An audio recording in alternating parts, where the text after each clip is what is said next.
Bonjour à tous et à toutes, ici du coup Monsieur Marié pour la suite de votre chapitre 7, créer et percevoir un son. Donc du coup vous avez déjà vu la partie auparavant, si vous ne l'avez pas vu, c'est que vous n'avez pas été attentif et que vous n'avez pas joué le jeu. Je vous invite du coup à aller la voir en priorité. Pour ceux qui l'ont vu du coup, partie numéro 2. Allez, c'est parti. Nous étions arrêtés la dernière fois du coup sur un tableau que vous deviez compléter, vous vous souvenez, avec du coup la vitesse du son et d'autres choses, à transformer soit en mètres par seconde, soit en kilomètres par heure. Ça c'est une conversion qui doit être faite, qui doit être reçue, qui est importante. Passons du coup de suite à la correction. Donc, c'est un tableau qui est de type proportionnel, on a un tableau de proportionnalité. Ça veut dire que à chaque case, à chaque ligne, vous allez passer à la ligne d'avant ou la ligne d'avant à la ligne d'après en appliquant un même coefficient, soit par la multiplication, soit par la division. On a l'avion de ligne où les deux valeurs sont communiquées, donc du coup on va diviser 900 par 250, et on trouve un facteur 3,6. Ça veut dire qu'il va falloir multiplier par 3,6 la ligne du haut pour avoir celle du bas, et diviser celle du bas par 3,6 pour avoir celle du haut en retour. Voilà. Donc du coup pour ceux qui ont fait l'exercice et qui souhaitent avoir la correction, la voici. Donc du coup, le marcheur, 1.4 en mètres par seconde, vous divisez 5 par 3,6. Le vélo, je vous avais communiqué du coup 20 km/h, divisé par 3,6, vous avez 5,6. La voiture elle était à 22 mètres par seconde, donc du coup, x 3,6, on trouve 80 km/h, etc. etc. Veillez bien par contre à la lumière, 3,0 10 puissance 8, ça fait 1,08 10 puissance 9. On ne tient pas compte de ce qu'on appelle les chiffres significatifs ici, on en reparlera l'année prochaine en spécialité pour ceux qui prendront la spécialité. On passe du coup à la suite. Si vous n'avez pas le temps de prendre la correction, mettez sur pause et prenez-la. S'il y a des questions, s'il y a une erreur, bien sûr, n'hésitez pas à me la faire remonter. Normalement, tout ça est bon. Du coup, grand 2, périodicité du signal sonore. La périodicité, ça veut dire qu'il va se répéter, ok? Et grand A, du coup, la période. La période, c'est quoi? C'est un signal sonore périodique, peut se reproduire à l'identique à un intervalle de temps régulier. Ça veut dire qu'à chaque fois que vous allez avoir cet intervalle de temps qui va se passer, se dérouler, le signal sonore va se répéter. Voilà. La période, elle est propre à chaque signal sonore. Chaque signal sonore a sa période. Donc du coup, normalement, une fois que vous l'avez identifié, votre son est bien caractérisé. La période, on le note grand T, et c'est la valeur de cet intervalle de temps au bout duquel le signal se répète. Alors par contre, la période, ça peut avoir plusieurs applications dans la vie de tous les jours. Par exemple, si vous prenez la Terre autour du Soleil, elle fait le tour en un an, donc du coup ce phénomène de révolution autour du Soleil a une période grand T de 1 an. Votre anniversaire c'est pareil, c'est une période grand T de 1 an, c'est pour ça qu'on appelle anniversaire, parce qu'on retrouve le mot année dedans. Qu'est-ce qu'on a? Le cours de physique-chimie, par exemple, tous les lundis, pour les secondes F, et tous les jeudis, pour les secondes A. Ce créneau-là, il a une période de 1 semaine. Toutes les semaines, on se retrouve pour faire cours. Sauf quand on est absent. Ça, c'est autre chose. Donc du coup, chaque phénomène a sa période parce qu'il se répète. Par exemple, si on prend un cycle lunaire, toutes les pleines lunes arrivent tous les 27 jours environ. Si on prend ça sur une année, on devrait normalement avoir une période d'environ... on a une période de 27 jours par pleine lune, du coup. Mais si on fait le nombre de fois où la pleine lune apparaît par an, du coup, c'est une autre grandeur qu'on va voir ensemble. Grand B, la fréquence. Et je reprendrai l'exemple juste après. Du coup, la fréquence F d'un signal sonore périodique, c'est le nombre de répétitions de ce signal par unité de temps. Ça veut dire qu'à chaque fois que ce truc va se répéter sur un intervalle de temps donné, on aura une fréquence. Je reprends mon cycle lunaire du coup. Tous les 27 jours, il se fait une seule fois. Donc du coup, on a une fréquence d'un cycle lunaire, d'une pleine lune, tous les 27 jours, par période. C'est normal, vous avez toujours normalement une fréquence par période. Enfin, si vous avez, par exemple, le nombre de pleines lunes qu'on a par an, on devrait trouver un truc du genre 13. 13, 14, par là. Vous prenez le nombre de jours, 27, pour avoir une pleine lune, environ. 365 jours par an, 10 365 par 27, et normalement on devrait trouver entre 13 et 14. Donc 13, 14 pleines lunes par an. C'est le nombre de fois où on voit la pleine lune par an. La pleine lune a une fréquence par an de 13, 14. Ok? Alors en général cette fréquence, on va la noter en Hertz, c'est l'unité officielle. Le Hertz en fait c'est par seconde, ça veut dire par seconde. Ok, seconde moins 1, c'est pareil. Elle se définit cette fréquence par la relation qui est en bas du coup de votre écran, comme étant f est égal à 1 sur t. Donc du coup, t c'est la période. Si la période, par exemple, pour une répétition, c'est, je sais pas, 0,1 seconde, bah 1 divisé par 0,1, vérifiez la calculatrice, ça fait 10. Donc du coup, la chose se répète 10 fois par seconde. Et c'est normal, à 0,1 on a une répétition, à 0,2 une deuxième, à 0,3 une troisième, à 0,9 une neuvième, et ben normalement à 1, nous devrions avoir la dixième, ok? Donc ça c'est normal. Donc si vous avez du coup une période de 0,1 seconde pour avoir une itération du phénomène, bah toutes les secondes on l'aura 10 fois, et donc du coup bah, cette fréquence sera de 10 Hz, 10 fois par seconde. Alors maintenant qu'on a la fréquence et la période bah, comme ça en français ou en formule mathématique, comment on la traduit du coup sur un graphique? Grand C, détermination graphique de la période de la fréquence. Pour ceux qui veulent le fichier, enfin l'image, je vous la mets sur Pronote en pièce jointe. Sinon, pour ceux qui prennent le cours sur du numérique, bah, vous pouvez télécharger du coup sur Pronote aussi ce fichier et l'inclure directement du coup sur votre tablette ou sur votre ordinateur. Alors, un graphique où il y a un son en général, c'est toujours l'attention en ordonnée en fonction de votre temps en abscisse, ok? Moi je le fais à l'envers parce que dans mon sens à moi c'est logique, hein. Du coup vous c'est comme ça et ça part vers la droite. Du coup vous avez un signal sonore comme celui qui est là à l'écran, et vous avez plusieurs choses du coup qui vont se répéter. Vous voyez bien que le signal se répète, on a une espèce d'effet copier-coller.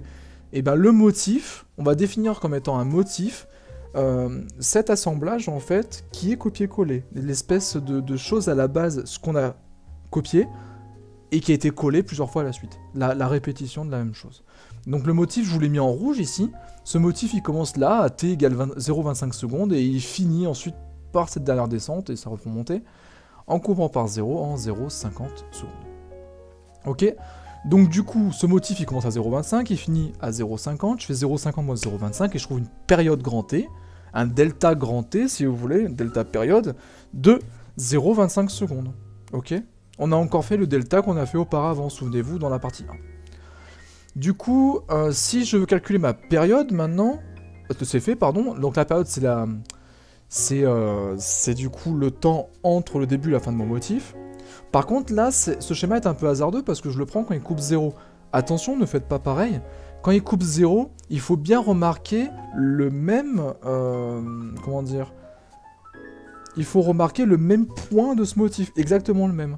Si vous prenez par exemple entre ici, là où vous avez 0,25, vous continuez la courbe et hop, il recoupe 0, vous dites c'est un motif, je l'arrête là. Non, c'est faux. Il faut absolument prendre le même point de la courbe. Ce que je vous conseille du coup pour vraiment jamais vous tromper, c'est que sur un motif, couper 0, ça arrive assez souvent. Ça peut arriver qu'une seule fois, mais ça arrive assez souvent. Par contre, un maximum global ou un minimum global, comme vous voyez en maths, hein, c'est-à-dire le maximum de votre courbe et le minimum de votre courbe, quelle que soit la longueur sur laquelle vous la prenez, pas des maximums locaux, des maximums et des minima et des maxima globaux, bah vous en avez qu'un seul par motif. Donc du coup, vous prenez votre point qui est ici, vous prenez le point qui se répète juste à côté, et là, vous pouvez pas vous tromper. Et ça fait la même période. Vous pouvez pas vous tromper. Ok? Maintenant qu'on sait reconnaître un motif, une période, bah j'aimerais bien voir la fréquence. La période, elle est de 0,25 secondes. Donc du coup, si j'applique ma formule, 1 sur 0,25, ça me donne 4. Est-ce que en une seconde, j'ai bien 4 motifs qui se répètent? Je commence à 0,25 ici, je pars jusqu'à 1,25, entre 0,25 et 1,25, j'ai bien une seconde. Et combien je compte de maxima globaux? J'en compte 1, 2, 3, 4, donc j'ai 4 motifs. Ça veut dire que sur ma période de 1 seconde, sur ma différence de temps de 1 seconde, mon delta petit t, de 1 seconde, j'ai effectivement 4 motifs dans cette seconde, et donc ma fréquence elle est de 4 Hz. Donc tout ceci se rejoint, que ce soit par le calcul ou par l'analyse graphique. On passe du coup au grand 3. Percevoir le son. Maintenant qu'on l'a créé, on l'a propagé, on a sa vitesse, on a tout. Maintenant ce que je voudrais bien savoir c'est comment on le perçoit. L'être humain est doté d'un capteur auditif qui s'appelle l'oreille, l'ouïe, ok, le sens de l'ouïe. Cette oreille en fait, elle ne peut capter que des fréquences bien déterminées. Ce domaine de fréquence peut changer un tout petit peu avec l'âge. Vous avez, il se raccourcit un tout petit peu, mais il change pas des masses. Ce domaine, il va de 20 Hz à 20 kHz. Ça veut dire que ce domaine de fréquence audible, ce domaine de l'audible, il part de 20 répétitions par seconde jusqu'à 20 000 répétitions par seconde. On a une gamme qui est assez large finalement. Tout ce qui est en deçà de ce domaine n'est pas audible. Tout ce qui est au-delà de ce domaine n'est pas audible. Ça veut dire que tout ce qui est en deçà, on appelle ça des infrasons. Les infrasons, on ne peut pas les entendre, c'est impossible. Et ce qui est au-delà, on appelle ça les ultrasons. Et ça non plus, nous ne pouvons pas l'entendre. Il y a des animaux qui entendent ces sons, qui ont des gammes de fréquences audibles qui sont plus importantes ou qui sont décalées par rapport à nous, comme le chien par exemple, qui peut entendre les ultrasons que nous sommes incapables. Alors par contre, si on fait le lien avec ce qu'on a vu, ce qu'on va voir pardon, dans le cours juste après, vous allez voir que les infrasons, les petites fréquences, ce sont ce qu'on appelle les sons graves, et les hautes fréquences, c'est ce qu'on appelle les sons aigus. On va le revoir juste après. Grand B. Hauteur et timbre. La hauteur d'un son, ça ne correspond pas à la grandeur de votre graphique, de votre courbe. Si mon graphique, comme celui qu'on a vu tout à l'heure, je l'étire comme ceci, ok, vers le haut et vers le bas, je n'augmente pas la hauteur, ok. J'augmente l'amplitude. L'amplitude, c'est le volume de votre son, ok. Donc du coup, vous ne pouvez pas confondre hauteur et volume. Surtout, ne confondez pas hauteur et volume. La hauteur, c'est pas la grandeur de votre pic. Ok? La hauteur d'un son, du coup, ça correspond à la sensation auditive liée à la fréquence du signal qui est entendu. Ça veut dire que si vous avez une très grande hauteur, bah ça correspond à un signal sonore qui est de très haute fréquence. Ok?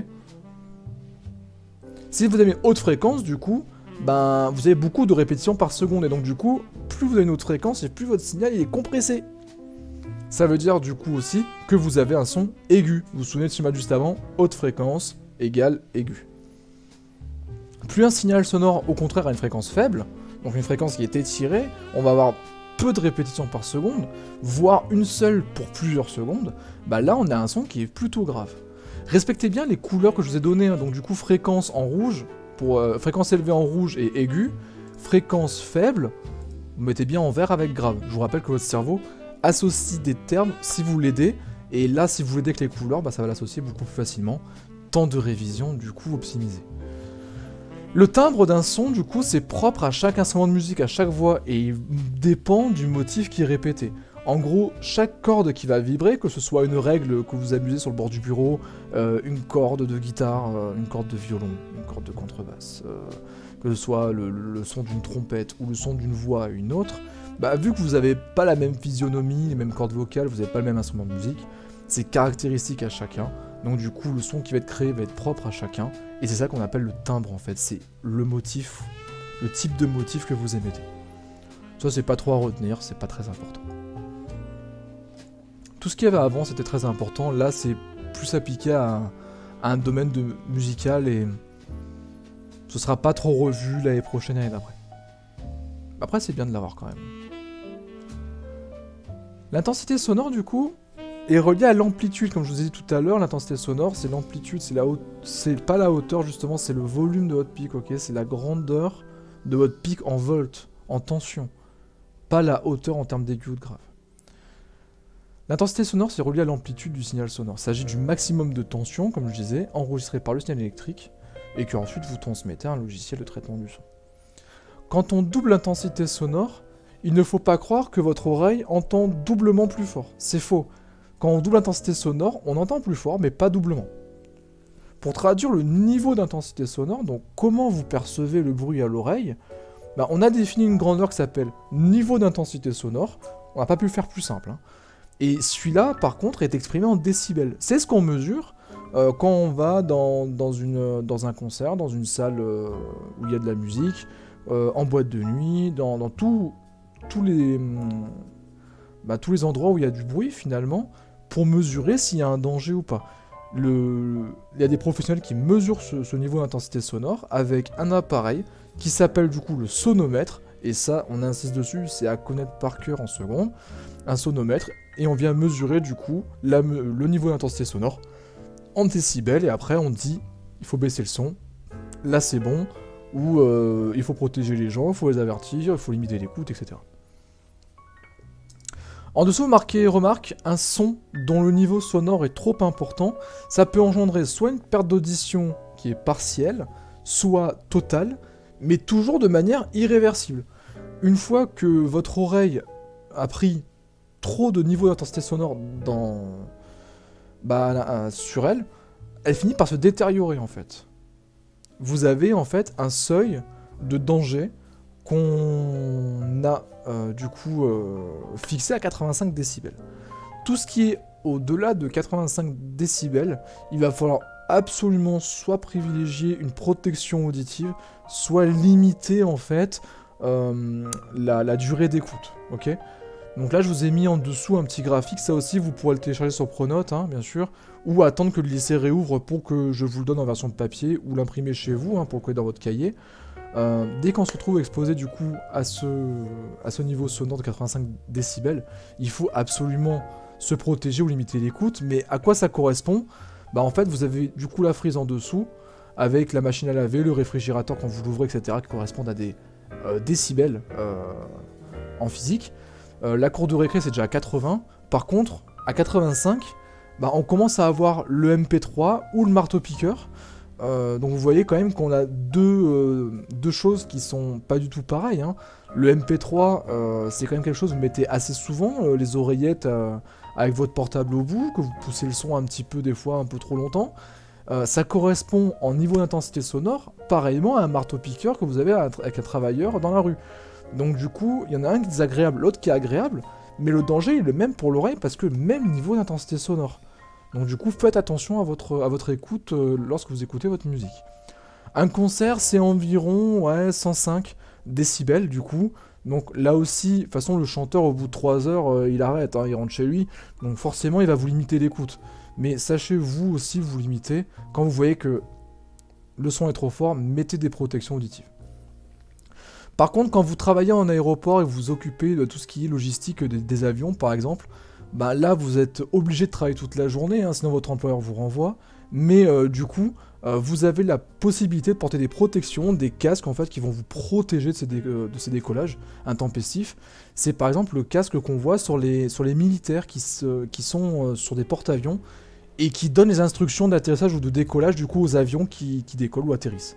Bah eux, ils sont vraiment juste à côté de l'avion de chasse et vous voyez le gros casque qu'ils ont en général, qu'ils ont obligatoirement, même d'ailleurs pour travailler. Voilà. Donc du coup, en termes d'exercice, ce que je vais vous donner à faire pour la prochaine fois, ce seront les 36, 39 et 41, page 246, 247. Il y en a 2 parmi eux qui sont corrigés. Je vous invite du coup à ne pas aller voir les corrections avant. On les retravaillera du coup ensemble dans la vidéo ultérieurement proposée, hein, bien sûr. D'ici là, ben, travaillez bien. Hein, le chapitre du coup créé percevoir un son s'arrête là.